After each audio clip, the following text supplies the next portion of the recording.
కుంబ్లే మంచి బౌలరే కానీ బ్యాట్స్మెన్ కాదు. అలాగని శాంత ఊరికినే అవుట్ అయిపోయే రకం కూడా కాదు, నిలబడి కాసేపు ఆడగలడు, అంటే డిఫెండ్ చేయగలడు. అతన్ని కెప్టెన్గా చేశారు ఒకనొకప్పుడు. అతని నేతృత్వంలో విదేశీ పర్యటనకి వెళ్ళినప్పుడు అక్కడ స్లెడ్జింగు దారుణంగా వేధించడం, ఈవెన్ అవుట్ అయిన వాటిని అవుట్ అవ్వలేదంటాం, మన అదే సందర్భంలో మన వాళ్ళది అవుట్ కాకపోయినా అవుట్లు ఇవ్వడం లాంటిది ఆ రోజున ఒక క్రీడా స్ఫూర్తి చచ్చిపోయింది. అప్పుడు కుంబ్లే మాట్లాడినటువంటి మాట రాహుల్ ద్రావిడ్కి కూడా ఒకసారి ఇట్లాంటి పరిస్థితి ఫేస్ చేసినప్పుడు నైతికంగా గెలిచాం మేము అని మాట్లాడినటువంటి మాట ఇప్పుడు బ్రిటన్ విషయంలో ఏదైతే బ్రిటన్తో జరుగుతున్నటువంటి ఆటలో ఆ ముక్క అనే అర్హత మన వాళ్ళకు ఉంది.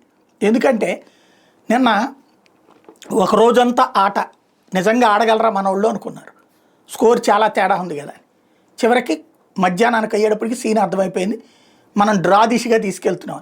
అటు వాషింగ్టన్ సుందరు, జడేజా వీళ్ళిద్దరూ ని సులభంగా అవుట్ చేయొచ్చు అనుకున్నటువంటి వాళ్ళ ఆశలు నెరవేరలేదు, జాగ్రత్తగా ఆడుకుంటూ వస్తున్నారు.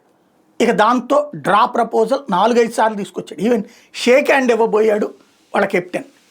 మనోళ్ళు అట్లా కాదు ఆడాల్సిందే అన్నారు. చివరి 15 ఓవర్ల టైంలో ఇట్లా నిర్ణయం తీసుకోవచ్చు. అప్పుడు కూడా వీళ్ళు సెంచరీకి దగ్గరలో ఉన్నారు. నిజమైన వాళ్ళు అయితే సిగ్గు శరం ఉంటే కనుక ఇలా సెంచరీలు పూర్తి చేశాక ఆ డిక్లరేషన్ అడిగినా బాగానే ఉంటుంది. కానీ వీళ్ళని సెంచరీలు పూర్తి చేయకుండా మ్యాచ్ డ్రా ప్రకటనకి దగ్గరకు వస్తే ఒప్పుకోలేదు వీళ్ళు. దాని మీదన ఇటు జడేజాని దారుణంగా అవమానించింది చూసాం. ఫైనల్గా మనోళ్ళు మొండిగానే ఆడారు, డ్రా అయ్యింది మ్యాచ్. ఇప్పుడు ప్రపంచం అంతా గమనిస్తోంది బ్రిటన్ అంటే బ్రిటిష్ వాళ్ళకి సంబంధించినటువంటి జట్టు ఎంత దరిద్రంగా బిహేవ్ చేసింది అన్నటువంటిది. నైతికంగా మనమే గెలిచినట్టయింది.